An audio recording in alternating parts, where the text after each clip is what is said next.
Hello people, welcome to Teju's foodie nest. ఈరోజు వీడియోలో ఇంట్లోనే ఈజీగా హాట్ చాక్లెట్ ఎలా ప్రిపేర్ చేసుకోవచ్చో చూద్దాం. ముందుగా స్టవ్ ఆన్ చేసుకుని పాన్ పెట్టుకుని 1 గ్లాస్ పాలు యాడ్ చేసుకోవాలి. 5 మినిట్స్కి పాలు బాయిల్ అయ్యాక మంటను లో ఫ్లేమ్లో పెట్టుకుని ఒకసారి మిక్స్ చేసుకుని 2 టేబుల్ స్పూన్స్ పాలు తీసుకుని పక్కన ఉంచుకోవాలి. ఇప్పుడు ఈ పాలల్లోకి 2 table spoons sugar, 1 table spoon cocoa powder add చేసుకోవాలి. షుగర్ అంతా బాగా మెల్ట్ అయ్యేంత వరకు ఇలా మిక్స్ చేసుకోవాలి.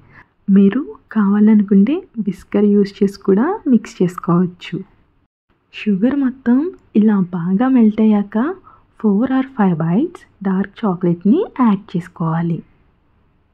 ఈ డార్క్ చాక్లెట్ అంతా కూడా బాగా మెల్ట్ అయ్యేంత వరకు మిక్స్ చేసుకోవాలి. ముందుగా 2 టేబుల్ స్పూన్స్ పాలు తీసి పక్కన పెట్టుకున్నాం కదా, ఇప్పుడు అవి తీసుకుని దాంట్లోకి 1 టేబుల్ స్పూన్ కార్న్ఫ్లోర్ యాడ్ చేసి బాగా మిక్స్ చేసుకుని పాన్లోకి యాడ్ చేసుకోవాలి. ఇప్పుడు ఇదంతా బాగా థిక్గా అయ్యేంత వరకు మిక్స్ చేసుకోవాలి. ఇలా మొత్తం థిక్గా అయ్యాక స్టవ్ ఆఫ్ చేసుకుని గ్లాస్లోకి యాడ్ చేసుకోవాలి.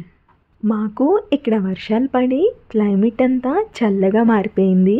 మరి క్లైమేట్ కూల్గా చేంజ్ అయ్యాక ఇలాంటి హాట్ రెసిపీస్ ట్రై చేయకపోతే ఇలా ఫస్ట్ టైం ట్రై చేసిన టేస్ట్ మాత్రం అదిరిపోయింది. ఇలా మొత్తం గ్లాస్లోకి ట్రాన్స్ఫర్ చేసుకున్నాక 1 టేబుల్ స్పూన్ కోకో పౌడర్ని స్ప్రింకిల్ చేసుకుని చాక్లెట్ పీసెస్ వేసుకుంటే హాట్ చాక్లెట్ రెడీ. మీరు చాక్లెట్ లవర్ అయితే అస్సలు మిస్ అవ్వద్దు, ఒకసారి ట్రై చేసి చూడండి.